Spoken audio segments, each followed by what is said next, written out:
আচ্ছা, আমাদের টার্গেট হচ্ছে আমরা এমন একটা কিছু বানাবো যে একটা পেজ থাকবে, এখানে আমাদের ন্যাভবার থাকবে। আমরা যখন এখানে ক্লিক করব আমাদের ওই পেজগুলো আমাদের এই ফাঁকা জায়গাটার মধ্যে লোড হবে। তো এই পুরো কাজটা কমপ্লিট করার জন্য আমরা যেটা ইউজ করবো সেটা হচ্ছে আইফ্রেম। সো এটা কীভাবে আমরা করবো চলেন সেটা আমরা শিখি এবার। ফাঁকা ফোল্ডার ওপেন করে নিলাম। এখানে এসে সবার আগে আমরা যেটা করব একটা ডিরেক্টরি ওপেন করে নিচ্ছি বা ফোল্ডার ওপেন করে নিচ্ছি। এটার আমরা নাম দিলাম সিএসএস, এবং এই সিএসএস এর মধ্যে আমরা একটা ফাইল নিয়ে নিলাম যেটার আমরা নাম দিলাম স্টাইল ডট সিএসএস। এবং আমরা মূল ফোল্ডারের আন্ডারে একটা ইন্ডেক্স ফাইল খুলতেছি।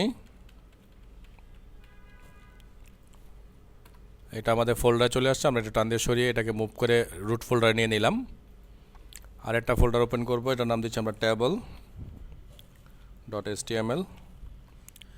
আর একটা আমরা নিয়ে নিচ্ছি ফর্ম ডট এসটিএমএল। তো প্রথমে আমরা যে কাজটা করব, আমরা একটা বেসিক টেবল, জাস্ট বেসিক একটা টেবল এখানে বানিয়ে নিব। সরি, এখানে সেটা টেবল বানিয়ে দিচ্ছি। সো আমরা একটা টিআর নিয়ে নিলাম, টিএইচ নিয়ে নিলাম 4টা, টিএইচ হবে, সরি আমি ভুল করে ফেলেছি।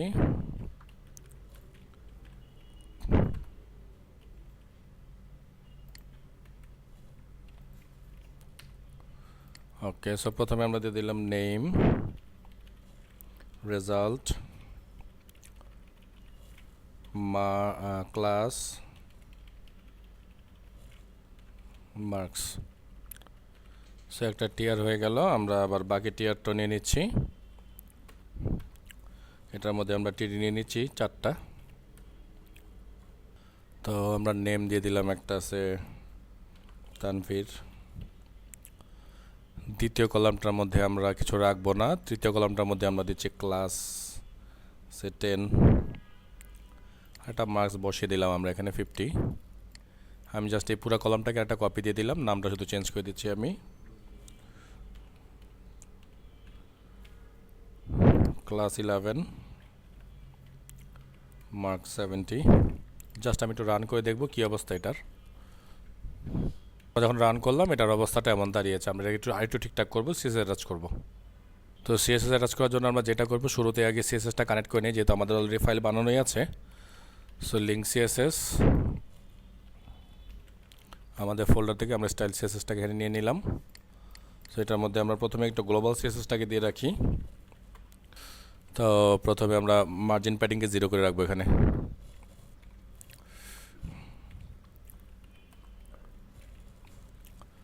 ওকে, হয়ে গেল। সো যেহেতু আমরা একটাই মাত্র ট্যাবল ইউজ করতেছি, সো সরাসরি আমরা ট্যাবলকে এখানে বসিয়ে দিচ্ছি। হ্যাঁ, সো ট্যাবলের একটা থাকুক। ট্যাবলটার উইথ আমরা করে দিচ্ছি 80%। ট্যাবল, সো ট্যাবলের সাথে আমি কমা দিয়ে টিআর, কমা দিয়ে টিএইচ, কমা দিয়ে টিডি সবগুলোকে আমি এখানে ধরে নিলাম। এখানে আমি বর্ডার দিয়ে দিচ্ছি। বর্ডার দিচ্ছি 1 পিক্সেলের, 1 পিক্সেলের একটা সলিড বর্ডার দিচ্ছি। পিএক্সটা দূরে হয়ে গেছে না? আচ্ছা ঠিক আছে, সমস্যা নাই। একটা কালার কোড আপাতত বসিয়ে দিই, তারপর আমরা কালার চয়েস করে নেব এখান থেকে। সরি, আচ্ছা কালার নামতে দিয়ে দিলি হচ্ছে রেড। তো আমরা একটু চেক করি আমাদের এটা হলো কিনা। সো আমরা দেখতেছি যে মোটামুটি হয়ে গেছে, বাট আমাদের এই কাজটা শেষ করি নেই। আমরা চাচ্ছি এটা সবগুলো কলামে চলে আসবে। তাহলে এটাকে আমরা ঠিক করে দিচ্ছি। আমাদের ট্যাবলে চলে আসলাম আবারও। সো আমরা এটাকে রো স্পান করে দিচ্ছি, যেহেতু প্রথম রো থেকে এটা চলবে। সো প্রথম রোটাকে আমরা 3 করে দিলাম। আর আমরা দ্বিতীয় যে টিডিগুলো আছে সবগুলো আমরা এখানে সরিয়ে দিচ্ছি। So save. সো এই আমাদের ট্যাবলের অবস্থা, এবং আমাদের ট্যাবলটা 80% উইথে চলে আসছে। আমরা কাজ করলাম সেটা হচ্ছে আমরা ট্যাবলটাকে সেন্টারের জন্য টেক্সট লাইন সেন্টার করলাম, আর মার্জিনটাকে আমরা অটো করে দিলাম। এটার ফলে 4টা জিনিস করা হয়নি, সেটা হচ্ছে গিয়ে বর্ডার কলাপস করা হয়নি। সো সেটা আমরা করে দিই। সো বর্ডার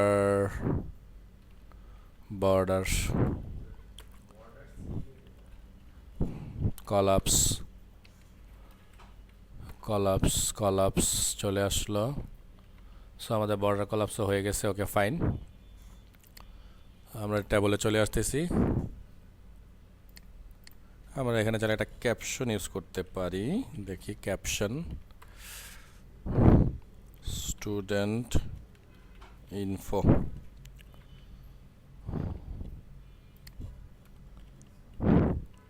ওকে, সো ক্যাপশন ইউজ করার পরে যে স্টুডেন্ট ইনফোটা এখানে চলে আসলো। H1 দিলে আমাকে আবার এটাকে সেন্টার করতে হবে, নতুন করে সিএসএস করতে হবে, এই জন্য আমি একবারে চালাকি করে এটার মধ্যে দিয়ে দিলাম। ওকে ফাইন, সো আমার টেবল হয়ে গেল। এবার আমাদের কাজ হচ্ছে ফর্ম। সো তারপরে আমরা ফর্মে চলে আসতেছি, আমাদের একটা ফর্ম বানাতে হবে। তো আমরা একটা বেসিক ফর্ম এখানে বানানোর চেষ্টা করি। তো ওই জন্য আমি ফর্ম লিখে রাখলাম, ফর্ম লেভেল দিলাম। সো আমাদের একটা বেসিক ফর্ম হয়ে গেল এখানে। হ্যাঁ, তো যেটা আমরা করলাম, আমরা একটু বাড়তি হিসাবে এখানে একটু ফিল্ড সেট অ্যাটাচ করলাম আর লিজেন্ড ইউজ করলাম। সো ফিল্ড সেট অ্যাটাচ করলে যেটা হয়, একটা বর্ডার তৈরি করে দেয় অটোমেটিক, একটু ডিজাইন করা বর্ডার। আর এই লিজেন্ড যেটা দিব সেটা দিলে এখানে রেজিস্ট্রেশন ফর্ম আসবে। ঠিক আছে, একদম ডান, ফর্মও ডান। এবার আমাদের মূল কাজে আমরা চলে যাই, যেটা আমাদের টার্গেট ছিল সেটা। এবার আমরা আই ফ্রেম ইউজ করবো। সো আমাদের মূল যে ইন্ডেক্স ফাইলটা সেটার মধ্যে আমরা চলে আসলাম। এসে আমরা এখানে সাইড বার, আমরা ডিপ নিব প্রথমে। সো আমরা ডিপ নিয়ে নিলাম। যদি একটা মাদার ডিপ নিতে চান নিতে পারি, মাদার ডিপ নিব না, দরকার নেই এত। তাহলে প্রথমে আমি এটাকে আইডি দিয়ে দিচ্ছি সাইড বার। আর আরেকটা ডিপ নিব আমি, এটার আমি নাম দিব হচ্ছে গিয়ে আইডি দিব হচ্ছে মেইন। ওকে, তো প্রথমটার কাজ আগে প্রথমটা শেষ করে নিই। এটার মধ্যে আমরা ইউএল ইউজ করতেছি, ইউএলের মধ্যে আমরা এলআই ইউজ করতেছি, এলআইয়ের মধ্যে আমরা এই ট্যাগ ইউজ করতেছি। এখানে আমরা আমাদের প্রথম পেজ হিসেবে আমরা ফর্মকে রাখলাম। এখানে আমরা টার্গেট একটা বানিয়ে রাখতেছি, আপাতত ফাঁকা রাখতেছি, পরে আমরা টার্গেট ফিল আপ করবো। আচ্ছা, নেম দিয়ে দিই, আমরা টার্গেটের নাম দিয়ে দিচ্ছি আমরা কন্টেন্ট। কন্টেন্ট, তো এই এলাকাটা আমরা আবার কপি করে দিলাম। এটাতে আমরা দিলাম ট্যাবল। আচ্ছা, এখানে আমি নামটা দিতে ভুলে গেছি, ফর্ম, এখানে হবে ট্যাবল। আচ্ছা ফাইন, সো এবার আমরা এখানে একটা আই ফ্রেম বানাই দিই আগেই। আই ফ্রেম সোর্স দিয়ে দিলাম ফর্ম, এটার মধ্যে একটা নেম দিয়ে দিলাম আমি, কন্টেন্ট দিলাম, কন্টেন্ট, হ্যাঁ কন্টেন্টও ইউজ করছি অলরেডি, কন্টেন্ট দিয়ে দিলাম। ওকে, সো আপাতত যদি আমরা এটাকে রান করি চলবে, কিন্তু দেখতে খুব বিশ্রী আসবে। তারপর আমরা একটু চেক করে দেখি। রান করার পরে এই অবস্থা আসছে। সেখানে ক্লিক করলে যেখানে চেঞ্জ হচ্ছে, কিন্তু এখানে আমাদের যেটা চেয়েছে সেটা এখনও হয়নি। তো সেটা আমাদেরকে তৈরি করতে হবে একটু সিএসএস ইউজ করে। সিএসএস করে ফেলি। তো সিএসএস করার জন্য আমি এখানে চলে আসতেছি, লিঙ্ক করে নিই আগে। সো লিঙ্ক দিয়ে দিলাম আমরা, link CSS style CSS. Okay fine, তাহলে প্রথমে আমরা করবো এই সাইড বারকে নিয়ে। তাহলে সাইড বার,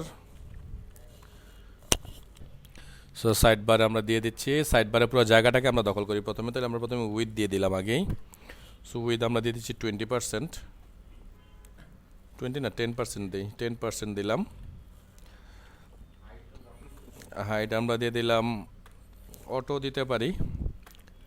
আর সবচেয়ে গুরুত্বপূর্ণ জিনিস যেটা, সেটা হচ্ছে একটা ফ্লোট দিতে হবে অবশ্যই। ফ্লোট আমরা এটাকে লেফট করে রাখলাম, তাহলে ও বামে চলে আসলো। এবার আমাদের এই ডিভ, মানে এটা, তাহলে আবারও আইডি, এটার মধ্যে আমরা উইথ দিয়ে দিচ্ছি। উইথ দিয়ে দিলাম আমরা 90%।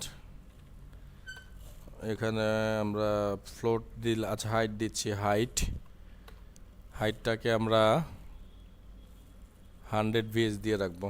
অটোতে মাঝে মাঝে ঝামেলা করার চান্স আছে। আর এখানে আমরা দেব ফ্লোট দেবো আমরা রাইটে। আর যদি একটু কালার দিতে চাই, সব ব্যাকগ্রাউন্ডে একটু কালার দিয়ে দিই, হালকা করে, হালকা কালার ইউজ করলাম। তাহলে এই হচ্ছে অবস্থা, দেখছেন হাইট পাইনি অটো দেওয়ার কারণে। সো আমরা হাইটটাকে 100%, 100 ভিএচ করে দিচ্ছি, 100 ভিএচই করে দিলাম। সো এই যে এবার পুরো হাইটটা পাইছে আমাদের, ঠিক আছে। আচ্ছা, এবার আমাদের কাজ হচ্ছে আমাদের আই ফ্রেমকে নিয়ে একটু কাজ করতে হবে। তাইলে আমরা আই ফ্রেমকে নিয়ে কাজ করি।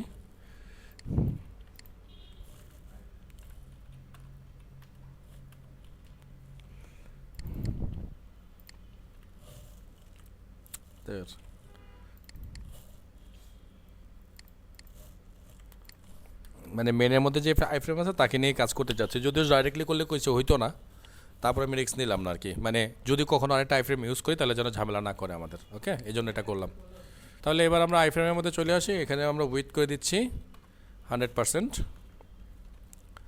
আর সরি হ্যাঁ, আর হচ্ছে গিয়ে উইথ হাইটও আমরা 100 VH করে দিব, দেখি কি হয়। হ্যাঁ, ওকে, সো আমরা একটু চেক করি কি হইলো এটা আলটিমেটলি অবস্থাটা।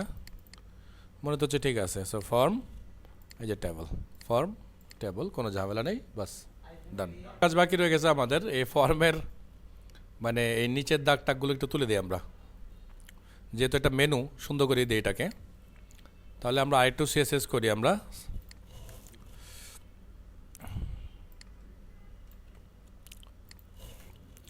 সাইড বারের মধ্যে যে এ আছে, তাহলে আমরা টেক্সট ডেকোরেশনকে আমরা নান করে দিচ্ছি। আর যদি বলেন টেক্সট কালার চেঞ্জ করতে চাই, না করবো না, থাক, আর ঝামেলা বাড়ায় লাভ নেই। সো অলরেডি চলে গেছে।